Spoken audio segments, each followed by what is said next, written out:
Pemirsa, rencana pungutan sebesar $10 Amerika Serikat bagi Wisman yang berkunjung ke Bali dinilai sebagai langkah maju pemerintah Provinsi Bali.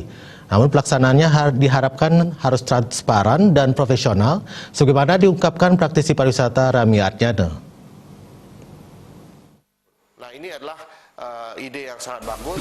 Menurut praktisi pariwisata Rami Adnyana, rencana pemerintah melakukan pungutan sebesar $10 AS kepada Wisman dinilai langkah maju dalam meningkatkan pendapatan daerah yang selama ini sangat tergantung pada pajak kendaraan dan retribusi, dan hal ini sudah diterapkan di negara maju. Pihaknya mendukung asal dilakukan secara profesional, karena di negara maju juga dilakukan bisa meningkatkan destinasi pariwisata di Bali. Rami Adnyana yang juga Wakil Ketua Umum Indonesia Hotel General Manager Association (IHGMA) menyarankan agar pungutan dilakukan di bandara saat masuk ke Bali dan online sehingga bisa mendukung melestarikan budaya Bali yang memang membutuhkan biaya yang sangat besar.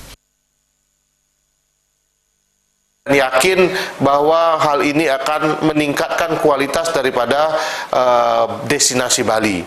Nah, oleh karena itu saran kami pungutan tersebut dilakukan secara profesional, dimasukkan di dalam tiket ataupun dipungut di bandara, sehingga nanti pertanggungjawabannya dilakukan secara online, ya.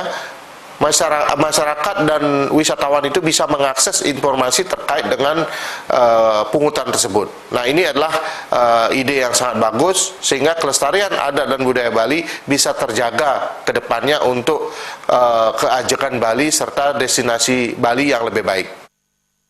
Rami Adnyana lebih jauh mengungkapkan pengorbanan yang dilakukan oleh masyarakat Bali dalam melestarikan adat budaya sangat besar, sehingga memerlukan dukungan dana yang cukup besar pula.